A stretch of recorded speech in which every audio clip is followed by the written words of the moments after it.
Ban की मांग, बड़ी खबर। और यहीं से विवाद शुरू हुआ। सैयद सालार मसूद गाजी की दरगाह पर लगने वाले मेले को बंद करने की मांग उठी है। हिंदू संगठनों ने बहराइच के डीएम को ज्ञापन सौंपा है। संभल में नेजा मेले पर रोक का हवाला देकर बहराइच के मेले को बंद करने की मांग की गई। विश्व हिंदू परिषद के विधि प्रकोष्ठ ने जिलाधिकारी को ज्ञापन सौंपा है। ये बड़ी खबर आपको बता रहे हैं। संभल में मेले पर प्रतिबंध के बाद अब बहराइच में भी बैन की मांग हो उठी है। ये बड़ी खबर। अब तक हम आपको संभल में बता रहे थे कि कैसे प्रतिबंध, नेजा मेले को लेकर कोई इजाजत नहीं मिली है और ऐसे में सीधे तौर पर यही एक तस्वीर बहराइच में भी देखने को मिल रही है। तो दोनों जगह बैन की मांग, एक तरफ प्रतिबंध का आदेश जारी हुआ, दूसरी तरफ बैन की मांग की जा रही है। बहराइच में इस मेले को लेकर ये कहा जा रहा है, एक ज्ञापन सौंपा गया है कि बैन किया जाए।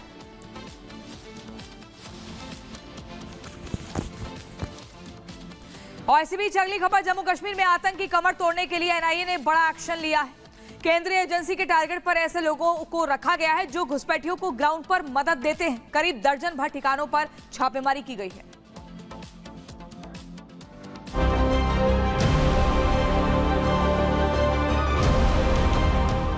घुसपैठ और टेरर कनेक्शन को लेकर जम्मू कश्मीर में कई ठिकानों पर एनआईए ने छापेमारी की। बुधवार की सुबह जब राज्य के अधिकतर लोग अपने रोजमर्रा के कामकाज शुरू करने की तैयारी कर रहे थे, उसी समय राज्य में करीब 1 दर्जन ठिकानों पर एनआईए की टीम ने छापेमारी की। बताया जा रहा है कि सेंट्रल एजेंसी के रडार पर पाकिस्तान से घुसपैठ करने वालों की मदद करने वाला कॉकस था, जिसका भंडाफोड़ करने के लिए एजेंसी ने ऑपरेशन चलाया।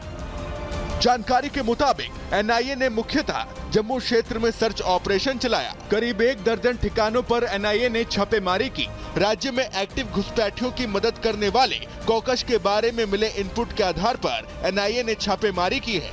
इस मामले में पिछले साल 24 अक्टूबर को एनआईए ने एक केस भी दर्ज किया था। बताया जा रहा है कि इस केस के सिलसिले में बुधवार को एक बार फिर से जम्मू कश्मीर में एनआईए ने छापेमारी अभियान चलाया। राष्ट्रीय जांच एजेंसी की तरफ से जम्मू में जो है 10 से ज्यादा जगहों पर रेड जारी है। इस वक्त हम एक रेड लोकेशन पे मौजूद हैं जो कि जम्मू सिटी के हार्ट पे है। लगातार इस वक्त राष्ट्रीय जांच एजेंसी की टीम्स यहां पर रेड कर रही हैं। आपको बता दें कि 24 अक्टूबर 2024 को दर्ज हुए मामले में ये रेड्स राष्ट्रीय जांच एजेंसी की तरफ से की जा रही हैं। इस मामले में पहले भी 2 बार जो है एनआईए की टीम्स जम्मू कश्मीर में रेड कर चुकी हैं। इस बार सिर्फ जम्मू जिले में जो है रेड्स की जा रही है।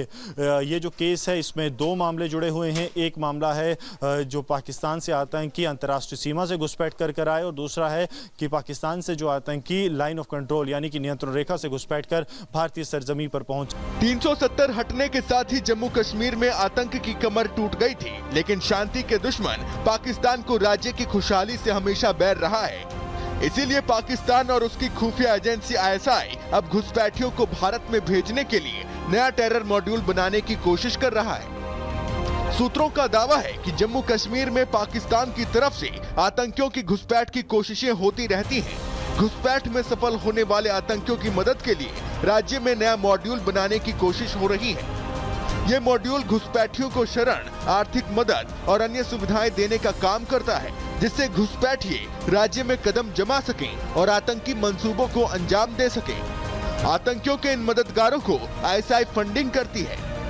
अब आतंकियों के इन्हीं मददगारों के टेरर मॉड्यूल को खुफिया एजेंसियां खत्म कर रही हैं। दावा किया जा रहा है कि जम्मू कश्मीर में हुई एनआईए की छापेमारी इसी अभियान का एक हिस्सा है, जिससे पाकिस्तान पोषित आतंकियों के सिर उठाने की हर कोशिश नाकाम हो जाएगी।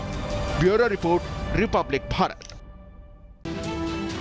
नमस्कार, स्वागत है आपका रिपब्लिक भारत पर। मैं हूं आपके साथ अनामिका सिंह। काली श्वेता त्रिपाठी भी हमारे साथ बुलेटिन में मौजूद है। कि सबसे पहले बात करेंगे नागपुर हिंसा की, जहां पर नागपुर हिंसा मामले में जो मास्टरमाइंड है फहीम खान, उसे गिरफ्तार कर लिया गया है और अब तक पूरे मामले में 51 लोग अरेस्ट हो चुके हैं। इसके अलावा अगर बात की जाए तो अब जो आंकड़ा है वो बढ़ गया है, अब ये 57 हो गया है। नागपुर हिंसा मामले में अब तक की अपडेट के मुताबिक 57 आरोपी गिरफ्तार हो चुके हैं। तो देखिए 57 आरोपी जो है गिरफ्तार हो चुके हैं। लेटेस्ट अपडेट है, ये आंकड़ा जो है वो बढ़ रहा है और जिसमें 7 नाबालिग भी शामिल है। जो आरोपी गिरफ्तार किए गए उनमें से सबसे ज्यादा जो एज कम है वो 7 लोगों की है, जो 7 नाबालिग है। इसके अलावा बाकी भी जो चेहरे देखिए आपने विजुअल्स में, उसमें भी बहुत चेहरे ऐसे थे जो कम उम्र के थे। यानी कि देखिए, जो अगर बात की जाए अलग अलग सीसीटीवी फुटेज की तो उसकी जांच की जा रही है। 100 से 150 सीसीटीवी फुटेज है जिनकी जांच की जा रही है। इसके अलावा पूरे मामले में 6 एफआईआर दर्ज कर ली गई है।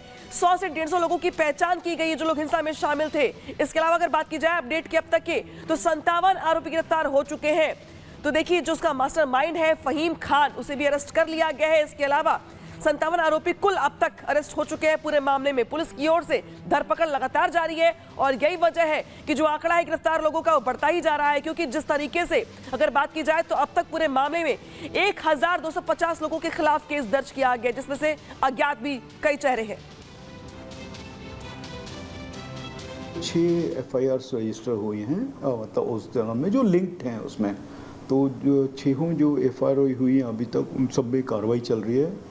एक तो इन्वेस्टिगेशन हो रही है, इसमें जो लोगों के नाम सामने आए हैं जो इसमें लिंक्ड हैं उनको भी हम लोग ट्रेस कर रहे हैं, क्योंकि इसमें विजुअली प्लस जो सोशल मीडिया के थ्रू या फिर कोई फोटोग्राफ्स में, वीडियोस में जो नज़र आ रहे हैं, कितने लोग कहाँ थे, उनका क्या एक्टिव पार्ट था, ये सारी चीज़ें इसके आधार पे हमारी कार्रवाई चल रही है। हमारे पास में जो नाम है सब नागपुर के हैं। एक तो ये एक इम्पॉर्टेंट चीज़ है उसमें, और अगर इन्होंने कॉन्स्पायर करके एक जगह पे आए और सुबह के इंसिडेंट के बाद में फिर ये लोग सब मिले हैं, तो वही जैसे मैंने बताया कि इसमें जो वो लिंक है, कैसे इन्फॉर्मेशन गई, अगर ये बाहर से लोग आए, वही चीज़ हम देख रहे हैं। इसमें कुछ है, इसमें जो एंगल इस तरह का नज़र आ रहा है जो कि मैं अभी मीडिया के सामने नहीं बता सकता, बट वो एंगल इस्टेब्लिश इसमें हो रहा है और वो हम लोग कर रहे हैं। कुछ लोग जो हैं उनका शुरू से कोई रोल है क्या, वो हम उनके ऊपर क्या पहले के कुछ गुने हैं क्या वो, या ये प्लान कर रहे थे, ये सारा अभी इस्टेब्लिश होना बाकी है। क्योंकि 6 केसेस हैं,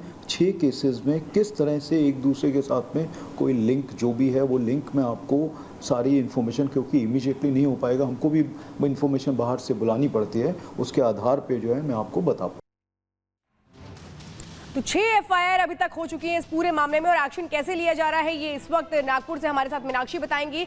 मीनाक्षी, बताइए, मुख्य आरोपी गिरफ्तार हो चुका है, मास्टरमाइंड गिरफ्तार हो चुका है, आप कहें कि वो तमाम सुराग सामने आएंगे कि कहां, कैसे, किसके कहने पर ये पूरी साजिश रची गई?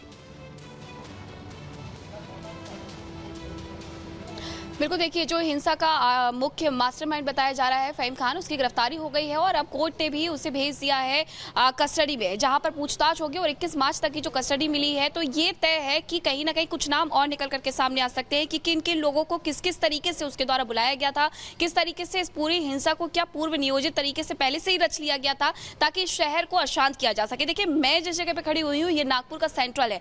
नागपुर सेंट्रल में सब दुकानें बंद है क्योंकि धारा 163 लगाई गई है, और 163 यानी कि सिर्फ और सिर्फ जो आवश्यक दुकानें हैं उन्हें खोला गया है, लेकिन बाकी सब कुछ बंद है। और ऐसे में आज रिव्यू मीटिंग भी होने वाली है शाम 5 बजे के लगभग, जिसमें यह तय किया जाएगा कि क्या अभी भी 163 इंपोज करके रखना है या उसे हटाना है। लेकिन इन सब के बावजूद जो मास्टरमाइंड है वो गिरफ्तार हो गया है। जो गिरफ्तारियां हैं वो अभी और बढ़ते जा रही हैं। 57 लोगों को गिरफ्तार किया गया है। अब 57 में से ये जो आंकड़ा है अभी और बढ़ सकता है,